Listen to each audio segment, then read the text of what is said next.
Bienvenidos a Academia Kreishem, un espacio donde exploramos la salud desde los pies a la cabeza. Y hoy nos acompaña Carolina Soriano, psicóloga infantil, para hablar sobre unos temas muy interesantes como vínculo, apego y cómo se desarrolla la psicología en la primera infancia. Bienvenida, Carolina. Gracias.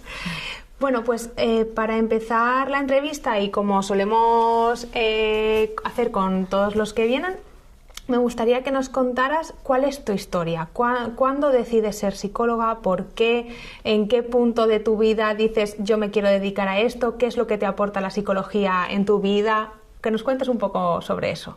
Pues mira, pensándolo, ¿no? Yo creo que yo creo que nací para ser psicóloga o por lo menos para ayudar a los demás. Uh-huh. Siempre he buscado la forma de ayudar a los demás, de sacar como esa parte que todos llevamos dentro, esa parte bonita, ¿no? Uh-huh. Entonces, desde bien joven, después de terminar mis estudios, me puse a estudiar integración social. Me gustó mucho, me especialicé un poquito ahí en el mundo de la discapacidad. Y vi que era el momento de hacer un poquito más. Y entonces vi que la psicología, la psique, que nos mueve a realizar ciertos comportamientos, cuáles son, ver esas bases, ¿no? Desde que nacemos, uh-huh. cómo se crean y cómo vamos emergiendo como personas adultas. Entonces decidí hacer psicología.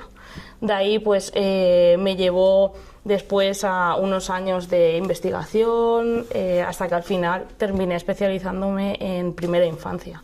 Me especialicé en primera infancia, estuve trabajando años en atención temprana hasta que un día fui madre. Fui madre y la maternidad, ¿no? Como que me dio ese tortazo de realidad, de decir... sí que tiene yo ya, claro, lógicamente la teoría me la sabía, la práctica los demás la veía y funcionaba, pero hasta que no lo viví en mis propias carnes no fui consciente de la importancia uh-huh. de todo lo que vamos a hablar durante este episodio. Del apego, de esos vínculos, de la importancia que tiene la primera infancia y que le tenemos que dar ese espacio a la primera infancia. Uh-huh. Entonces fue ahí cuando empecé a especializarme más y a ver cómo podemos ayudar a familias, cómo puedo ayudar a familias a crear esos vínculos fuertes, sanos, empezar con ese apego seguro desde los primeros meses de vida. Entonces, por lo que me cuentas, la psicología siempre ha estado en tu vida. Exacto. Y ahora ha evolucionado lo que te dedicas y cómo eres en función de tu vida, o sea que vais evolucionando juntos, ¿no? Tu profesión y tú, a la par, ¿no? Es como que sois una, de alguna manera. Entonces, para que la gente que no entiende los términos, ¿hay diferencia entre lo que es apego y lo que es el vínculo? Exacto, Laura. Hay mucha diferencia. A lo largo de todos estos años, sí que es verdad que en muchos artículos, en muchas revistas, se ha ido como entremezclando estos conceptos, incluso poniendo en la misma frase o refiriéndose a lo mismo bajo el concepto apego y vínculo. Y sí que es verdad que son dos conceptos distintos, que pueden estar relacionados, pero son dos conceptos distintos. Desde la temporalidad del mismo hasta la individualidad o la grupalidad. ¿Con qué me refiero a esto? Pongamos que llega un bebé, ¿vale? Y entonces llega un bebé a una familia y se puede decir que el apego, ¿vale? Para empezar a diferenciarlo, el apego es como esa disponibilidad cognitiva, emocional y física que el bebé necesita para desarrollarse, ¿vale? ¿Qué ocurre? Que este apego empieza normalmente a desarrollarse sobre los 6 meses de edad, para que veas la importancia de esta primera etapa, y suele acabarse sobre los 15, 18, llegándose a alargar hasta los 2 añitos, ¿vale? Entonces, este apego que empieza sobre los 6 meses, empieza a tener, imagínate, llega un bebé y cómo se relaciona con los demás, ya empiezan a ser comportamientos que se llaman de apego. Sobre los 2 meses pues hacen balbucean, te siguen con la mirada, el llanto, la risa. Esos primeros comportamientos se llaman comportamientos de apego.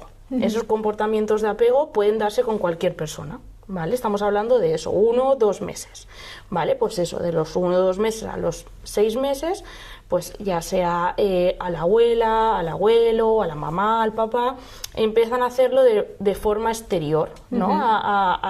Hey, estoy aquí, formo parte de tu mundo, ¿no? Hazme caso. No es hasta los 6 meses donde, después de haber visto me están haciendo caso, no se centran en quien ellos consideran que es el cuidador principal, ¿vale? Normalmente suele ser la mamá, ¿vale? Se ha visto que pueden crear otros vínculos, o sea, otros apegos con otras personas, pero normalmente el apego y figura principal y cuidador principal que el bebé hace esa diada suele ser con la mamá. Entonces, ¿qué va a hacer el bebé? Depositar en la mamá todo el desarrollo psíquico, todo el desarrollo emocional, porque la mamá va a ser como el ejemplo en el que mirarse, en el ejemplo en el que al que acudir, o sea, va a ser como ese refugio donde acudir cuando no existe otra figura, ¿vale? Esto se ha visto en numerosos estudios. En la teoría del apego es de Bowley, en 1960 es el que acuñó este término y vio mediante experimentos que eso es otra cosa, que es otro aspecto que se diferencia del vínculo, que el apego puede ser estudiado. El vínculo también, pero el apego puede ser replicado en un laboratorio. ¿Por qué? Porque el apego, de hecho, Hansworth, ¿vale?, que es la compañera de Bowlby, lo replicó la teoría del apego en un experimento que yo se lo recomiendo a todo el mundo buscar en YouTube, porque es muy interesante de ver, porque el apego se ve y se palpa cuando está la mamá, por ejemplo, si es la figura de apego principal y el cuidador principal, y se separa de la mamá. El apego se ve cuando está la presencia y retirada de la mamá y vuelta a encontrarse con esa mamá. Y este experimento que realizó esta señora se ve esto, cómo surgen diferentes tipos de apego en función de cómo ese bebé reacciona ante está la mamá, estoy jugando, de repente entra un examinador, una persona ajena, que es lo que podría pasar en casa, de que estoy con 7 meses jugando en casa, estoy por ahí en la manta de juegos y de repente está mamá, se va mamá, viene la abuela. Y entonces el bebé se queda ahí quieto y dice ¿qué está pasando? Y entonces conforme reacciona el bebé se puede evaluar ahí el apego, y después vuelve la mamá y ese idas y venidas es como puede ser evaluado el apego. Entonces esta mujer en este experimento vio que existen diferentes tipos de apego. Apego seguro, el apego inseguro, que podemos ahí ya hablar de ambivalente, evitativo, o el desorganizado. Entonces, en función de qué tipo de apego esté creando, es lo que hablábamos antes. Seguramente haga vínculos a posteriori más fuertes o más débiles. En función del patrón de apego, o puede estar condicionado por el patrón de apego que ha tenido, ¿no? Exactamente. Vale, entonces quiere decir que, y aquí cobra mucha importancia, el estado emocional de la mamá en los primeros meses de vida. Y claro, al final, a día de hoy, pues nos encontramos muchas depresiones posparto o madres desbordadas o familias que a lo mejor la llegada del bebé pues les ha desestructurado un poco, la pérdida de identidad como mujer, a lo mejor ese break, ¿no?, que te encuentras cuando eres madre. Entonces, ¿qué consejo le darías a esas futuras mamás que que están a punto de dar a luz, de qué cosas tienen que tener en cuenta o qué cosas se tienen que fijar para decir, ojo, que me está pasando esto? Exacto. Mira, pues como se llaman ahora, ¿no?, las red flags, que tenemos que ser conscientes de tanto los profesionales, ahora hablamos, después si hablamos de la parte profesional, pero como madres, asegurarnos de que esas banderas rojas no salen. Cuando hablamos de apego y vínculo, la parte del vínculo empieza ya también desde la concepción, desde cuando tú estás desarrollando el feto y estás creando ese vínculo ya con el bebé. Es la primera forma de apego, sin llamarlo apego, porque se da después en los 6 meses, que realiza la madre. Si, por ejemplo, llega una mamá desbordada, que pues sobre el segundo trimestre, por ejemplo, no se imagina al bebé, no es consciente de que está embarazada, de no, pues si yo puedo seguir mi vida igual, ¡ey! O sea, estás embarazada, tienes que conectar con ese bebé, tienes que saber que va a llegar, tienes que tener y realizar un plan de parto, ¿no?, en función pues de esos o el trimestre en el que se encuentre. Hay unas representaciones maternas que se llaman, que son tanto con respecto a su situación como con respecto al feto, que tenemos que tenerlas en cuenta, y sería una red flag, por ejemplo, ver que no está siendo consciente, que está llevando su vida igual, que no le ha puesto nombre, que sigue actuando con normalidad cuando, o sea, no estás enferma, yo siempre lo digo, pero estás embarazada, tienes un cambio, ¿no? Hay un cambio además a nivel corporal, ¿no? Que eso también es otra parte que se podría valorar, ¿no? Que nos daría para otro episodio el cambio corporal durante el embarazo y cómo te ves. Vale, entonces, esa parte sería la de antes del embarazo, ¿vale? Y una vez has dado a luz, que sabemos que hay un cambio hormonal brutal en los primeros días, ¿qué podría ser normal y qué podría considerarse patológico, o esa red flag, sobre todo para las parejas, ¿no? Entiendo que al final tienes al lado una persona que tú puedes llegar a entender que está en ese baile emocional constante, pero cuando tienes que decir, oye, vamos a pedir ayuda, porque a lo mejor la persona es incapaz de pedirla. Exacto. Cuando ves que, por ejemplo, solo reside, ¿no?, en la mamá, que me ha pasado en algún caso, que la mamá solo es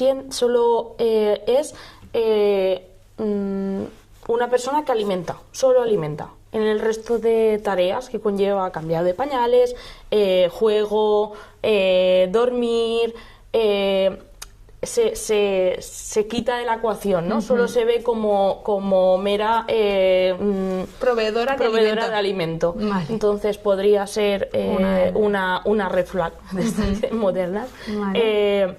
¿Qué más? Pues por ejemplo, cuando vemos que ese bebé, porque los bebés, claro, partimos de la base de que son muy inteligentes y que la naturaleza humana es muy sabia. ¿Eso qué significa? Que los bebés necesitan que la persona, en este caso la mamá, esté tranquila, le transmita tranquilidad. Yo, por ejemplo, he tenido algún caso que la mamá me decía, es que yo era consciente de que cuando lo cogía el papá se calmaba, cuando lo cogía la abuela se calmaba, pero yo no lo calmaba, no llegaba a calmarlo. Entonces, ver esas primeras señales de decir, es que estás tensa, entonces toda esa tensión se la estás pasando al bebé.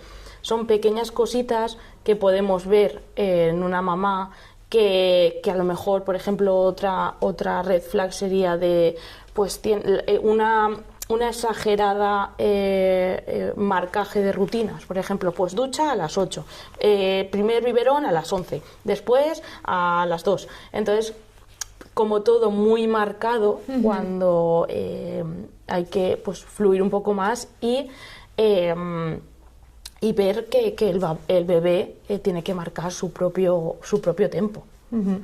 Vale, entonces hemos visto la parte de la diferencia entre lo que es el apego y el vínculo, que el vínculo se establece ya desde el mero hecho de la concepción y el conocer que estás embarazada. El vínculo, ¿no? Exacto. Sí, el vínculo se establece desde el momento en el que tú estás embarazada y que se establece prácticamente en los primeros 6 meses el tipo de apego. Exacto. Ahora vemos cómo yo como madre o si algún padre está escuchando esto vale, ¿yo cómo puedo mejorar esto? ¿Cómo puedo trabajar en ello? ¿Cómo puedo fortalecer ¿Qué se puede hacer ahí? Mira, es muy fácil pero a la vez muy difícil en esta sociedad que vivimos. Pero lo que se puede hacer es estar presente. Para crear un apego seguro solo se necesita estar disponible emocionalmente, físicamente y psíquicamente para tu bebé. Por eso la importancia, ¿no?, de lo que hablábamos de cuidar la salud mental de las mamás, porque es que necesitas estar emocionalmente estable para poder darles estabilidad y esa disponibilidad en el que tu bebé pueda sentir en ti un lugar de refugio. Entonces, ¿qué podemos hacer como papás? Pues mira, prestar atención. Creo, y aquí hago referencia a Felipe Le Cannelier, luego recomendaré un libro suyo, pero Felipe Le Cannelier lo llamaba AMAR, las siglas AMAR, ¿vale? Que es pues hacia un cuidado y un apego respetuoso. Que luego, si quieres, hablamos de todo esto, el respetuoso, pero lo primordial es atención. ¿Por qué? Porque muchas veces pasamos desapercibidas cosas que están. Entonces, para crear un apego seguro y que conlleve el día de mañana que esa personita que es ahora haga en un futuro vínculos seguros con otras personas y otras relaciones y otros profesionales, es la atención a está jugando mi bebé y de repente yo le acerco un sonajero y mi bebé aparta la mirada. Pues ser consciente de que a lo mejor es que si no le gusta ese sonajero y no pasa nada, de que a lo mejor yo estoy hablando muy alto y solo necesita pues un poquito más de calma. ¿Qué pasa? Que en esta sociedad que vivimos un poquito a contrarreloj, pues no le damos el tiempo a la vida a poner pause. Entonces, ¿qué consejos? Pues poner pause, prestar atención a tu bebé, jugar con tu bebé, tener mecanismos de regulación, porque al final somos los que vamos a crear las bases de la psique, de la mentalización a ese bebé. Vamos a enseñarle ante situaciones cómo podemos actuar. Entonces necesitamos estar y tener como nuestra psique bien regulada para poder regularlos. Esto es como si de repente, que siempre doy el ejemplo de pero que no chilles, y claro, tú estás chillando, entonces no tiene ningún sentido. Entonces, pues así como todo, ¿no? Entonces, pero el principal creo que consejo sería como pon pause al llegar a casa y estate atento a lo que pasa. Hemos hablado de poner pause, pero a día de hoy, y como tú bien has dicho, es muy fácil el ir a contrarreloj con el tener a tal hora esto, a tal hora otro, y no tener la posibilidad de pararnos a estar. Exacto. Y hay muchas veces que los niños te obligan a parar y no quieren comer y no quieren dormir y no quieren ducharse y se quitan la ropa y tú se la pones y se la quitan y se la pones. Entonces, gestionar ese estrés en los padres o ese esas dificultades que te plantean los niños en la crianza, ¿crees o cómo, si es que afecta, cómo afecta a todo esto, a la generación del vínculo, del apego en la crianza del niño, y qué podemos hacer los adultos al respecto?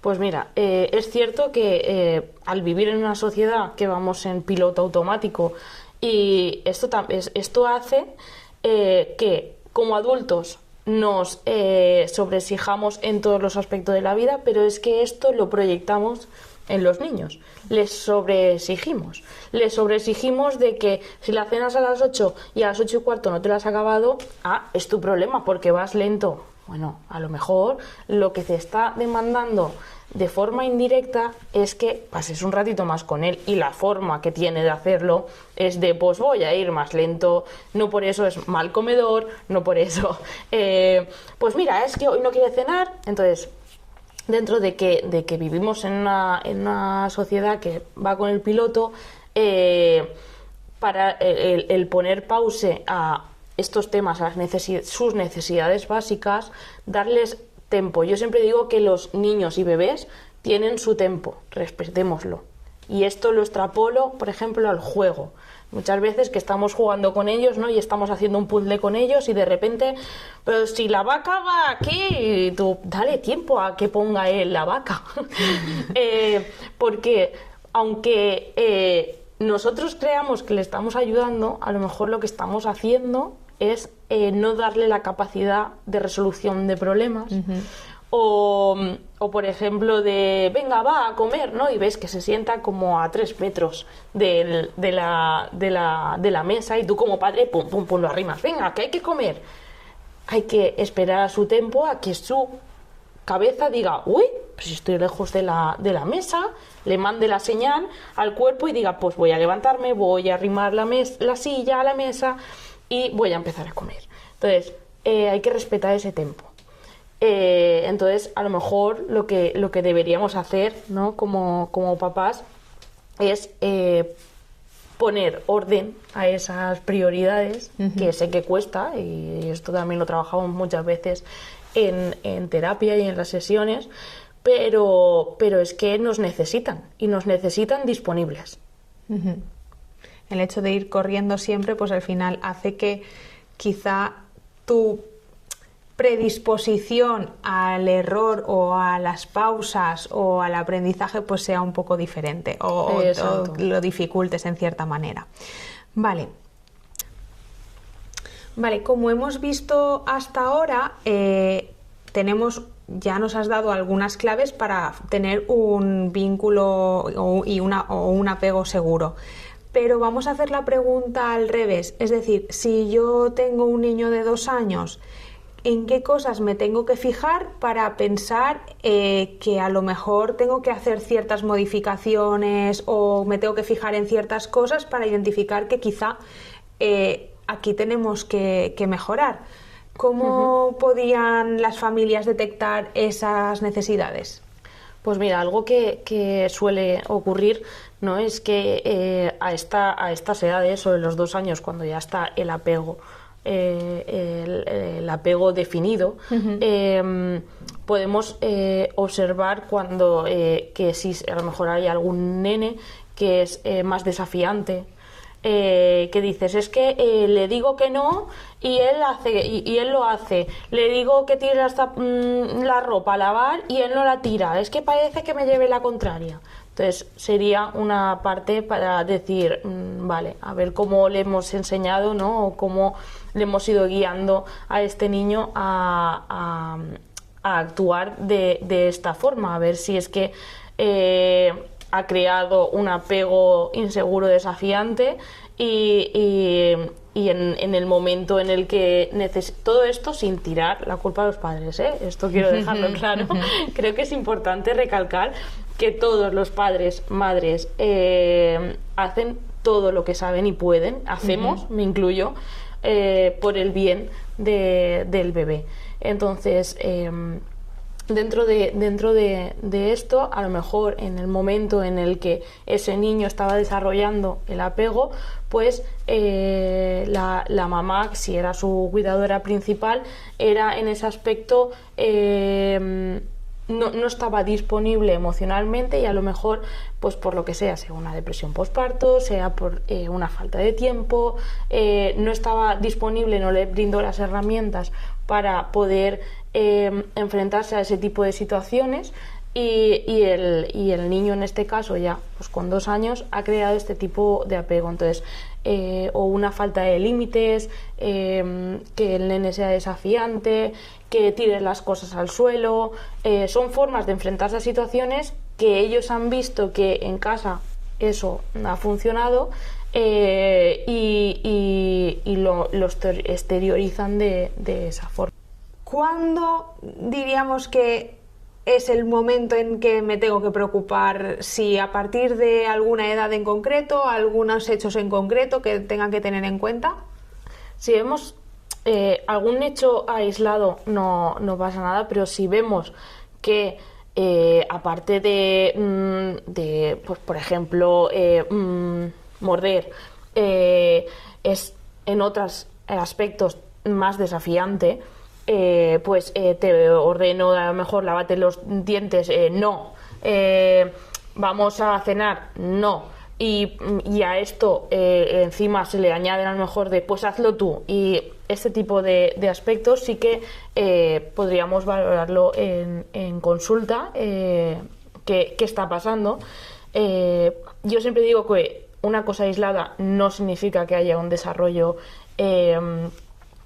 atípico, no me gusta llamarlo, pero no es preocupante, pero cuando se juntan varias situaciones en las que esta conducta se está viendo que está por encima de otras conductas buenas, que tampoco me gusta llamar buenas, pero o están afectando el funcionamiento normal tanto de ese niño como de la familia, es cuando puede empezar a ser preocupante.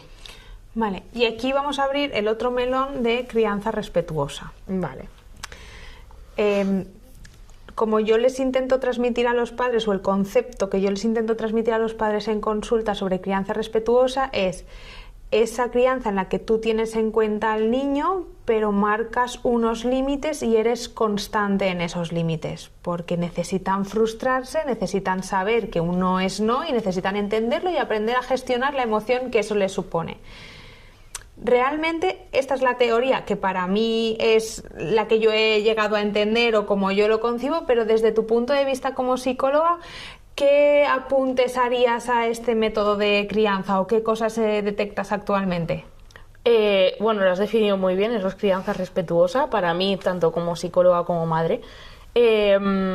Creo que la diferencia está cuando no se recoge la emoción del niño. Uh-huh. ¿Qué significa esto? Voy a poner un ejemplo, ¿vale? Porque a lo mejor es más práctico. Son las 9 de la noche, vamos de camino a casa y de repente pues pasamos por aquí fuera y ¿quiero ir al parque? Entonces, no, crianza respetuosa sería que te he dicho que no, porque no es no y ya está, y que nos vamos a casa, ¿vale? Y ahí no tengo en cuenta para nada lo que está pasando, ni siquiera estoy mirando a ese niño, ¿no? No, directamente yo estoy pensando en que tengo que hacer tortilla para cenar y pititín, patatán. ¿Qué sería para mí crianza respetuosa? Bajarme a la altura del niño, eso es lo primero, siempre se lo digo a los padres, que hay que bajarse a su altura, porque al final la comunicación no verbal uh-huh. Es muy importante en estos aspectos. Explicarle, mira cariño, sé que quieres ir al parque. Entiendo que no te apetezca nada irte a casa y que acabas de pasar por el parque y te apetezca ir al parque, porque en el parque te lo pasas muy bien. Pero mira, son las 9 de la noche, hay que llegar a casa, hay que hacer la cena, hay que ducharse y mañana hay cole. Entonces, entiendo que te enfades, ¿vale? Estamos recogiendo su emoción. A mí tampoco me apetece ir a casa a hacer cosas, pero hay que hacerlas. Entonces, ¿qué te parece? Y le brindamos una opción. Si mañana, cuando salgamos del cole, vamos directamente al parque y así estamos más rato en el parque, vale mamá, o puede pasar que no sea un vale mamá, pero tú ya le has recogido su emoción, se la has devuelto y le has dado una opción. Y entonces te levantas, ¿Que esto te asegura de cuando te levantes no se vaya a poner a llorar? No te lo aseguro. A lo mejor puede pasar. Pues bueno, yo siempre digo que le doy dos opciones, o sea, le doy dos oportunidades. Se lo vuelvo a explicar o, dependiendo de la edad del niño, le digo directamente, mira, mamá ya te lo ha explicado. Entonces, me levanto y hago marcha. ¿Puede montar rabieta? Puede montar rabieta, seguramente lo haga, porque hay veces que a nosotros, como adultos, nos dicen... ya, pero es que no entiendo que quieras una paella, pero es que a mí mismo se me ha acabado el arroz, y entonces tú se va el camarero y empiezas, ya, pero es que yo quería paella y que no sé qué, entonces es normal que te sientas así, pero se lo has explicado, le has recogido la emoción, se la has devuelto, le has puesto palabras a esa emoción y se lo has devuelto. Entonces creo que eso es crianza respetuosa, que hay que poner límites. Los límites son buenos. Nacemos sin ningún tipo de memoria RAM, que digo yo, y tenemos que ir llenándolas. Y como figuras de apoyo y de apego de ese bebé y de ese niño, necesitamos ponerle límites para que su psique, su desarrollo psíquico vaya evolucionando. Uh-huh. Y ahora voy a abrir una parte muy pequeña de un melón enorme, que son las separaciones de los padres en las familias, pero ¿cuál sería el consejo corto que le darías a esas familias que están, por el motivo que sea, en trámites de separación y que va a haber dos núcleos familiares distintos en cuanto a límites? Que se sienten y que establezcan unas bases robustas, unos límites muy claros en los que intenten que no haya brechas, porque los niños son muy inteligentes y aprovechan esas brechas para meter el dedito. Uh-huh. Entonces, intentar que los límites sean muy claros en ambos hogares, uh-huh, porque si no es pues cuando venimos dando límites que no son claros o son ambivalentes, o en una casa se hace una cosa y en otra casa se hace otra, no les estamos dando ningún tipo de seguridad, uh-huh, y entonces ellos necesitan para desarrollarse seguridad, y entonces le diría a esos adultos que fuesen adultos y se sentasen. Que a veces os hace falta. Sí. Vale, y ahora me voy a centrar ya, para terminar, en el papel del pediatra. Uh-huh.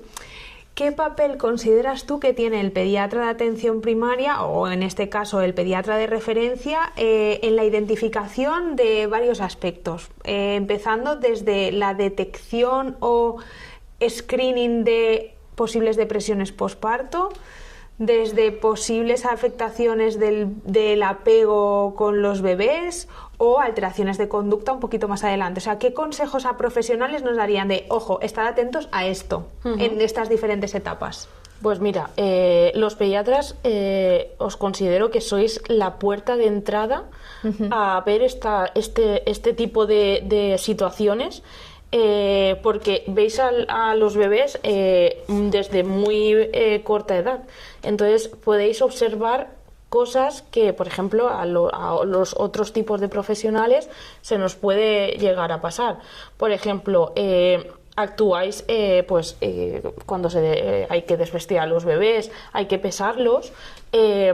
Cuando hay un bebé, por ejemplo, por ejemplo, vais a pesarlo y meneáis sus piernecitas y tal, y en ese momento está buscando la mirada o de mamá o de papá, bien, va bien, porque necesita esa figura de referencia para sentirse seguro. Cuando veis que no, es muy fácil de observar que ni siquiera a vosotros tiene una mirada esquiva, que tú intentas, ¿no?, como conectar con ese bebé, pero ese bebé tiene una mirada esquiva. Eso se puede detectar hasta con eso, 1 mes, 2 meses de vida. Sería una red flag, de decir, no estoy conectando ni yo, ni tampoco el bebé está intentando conectar con la figura de apego. Cuando ya pues son un poco más mayores, entiéndeme mayores, 6 meses, que empiezan a desarrollar el apego. Es importante también que vayan a estas consultas, yo siempre digo con la mamá, porque normalmente, como hemos dicho, es la principal figura de apego. y podemos ver cómo se maneja, ¿no?, con ese bebé. Si ante el bebé que se pone a llorar, al cogerlo la mamá se calma, si no se calma, si es esquivo, si intenta la mamá tranquilizarlo de alguna forma, pero no es hasta que llega a vosotros, por ejemplo, si lo vuelves a coger, que se calma. Aquí se pueden detectar muchas cosas en cuanto a apego y en cuanto a desarrollo, muchísimo. O sea, yo recomiendo a todos los pediatras que, pues eso, formarse en los primeros signos de alerta de, por ejemplo, el retraimiento social, que es una escala muy fácil de pasar y que ayudaría, ¿no?, a hacer un pequeño screening de qué puede estar pasando desde esos primeros meses. Como última idea, si tuvieras que extraer una idea clave de toda la entrevista, ¿qué sería? La importancia de crear un apego seguro, porque se ha visto y se sigue viendo las consecuencias de no crear un vínculo seguro, o sea, no crear ese apego seguro, las consecuencias que puede tener en las relaciones vinculares a posteriori, pero incluso se está viendo, ya desde hace muchos años se está investigando, pero hoy en día más todavía, todos los inconvenientes que se está teniendo en el desarrollo de los niños desde 7-8 meses, el no tener ese niño ese apego seguro. Se han visto alteraciones en el desarrollo psicomotor, en el desarrollo emocional. Se ha visto que niños que tienen un apego inseguro tienen peor resolución de conflictos. Se ha visto que tienen peor manejo del estrés, se ha visto que no tienen incluso herramientas a la hora de afrontar la frustración. Incluso un último artículo que he leído, que se está observando que niños con apego inseguro tienen mayor probabilidad de adicción, tanto adicciones comportamentales como adicciones a sustancias. Entonces es muy importante la creación de este apego, de poner pause, de focalizar mucho la atención y darles a los bebés esa disponibilidad emocional que se la brindan los padres, y que si en algún momento se sienten desbordados, se sienten porque pasa, o sea, la maternidad y paternidad llega y te arrasa. Y eso es así, es como un huracán, es que pasa y te arrasa. Entonces, si ven como pareja de mamá que la mamá se está desbordando, porque puede pasar, no está pudiendo crear ese apego con el bebé, acudir a profesionales. Creo que desde pediatría, matronas, a día de hoy se están formando para poder derivar. Y se está viendo las consecuencias de pues una depresión posparto, una falta de apego en toda una psique posterior, ¿no? Muy bien. ¿Hay algo más que te gustaría, que creas que se nos ha quedado en el tintero, que creas que tengamos que comentar? Yo, mira, si algo me gustaría comentar es eso, ¿no? Lo que hemos dicho, la importancia de dedicarle tiempo al bebé, de jugar con los bebés, de estar ahí. Y sí que me gustaría recomendarle a todos los oyentes el libro que hacía mención antes de Felipe Le Cannelier, que se llama Amar, como las siglas, que es hacia un cuidado y un apoyo respetuoso en la infancia, y creo que es un libro que vale, además está escrito para ello, tanto para profesionales como para familias. Entonces ahí lo dejo y recogemos esa recomendación y la comentamos. Bueno, pues creo que la entrevista ha sido súper enriquecedora. Creo que he aprendido un montón y espero que la gente aprenda un montón, y creo que se nos han quedado melones abiertos como para otros días, así que lo dejamos aquí. Muchas gracias. Gracias, Laura.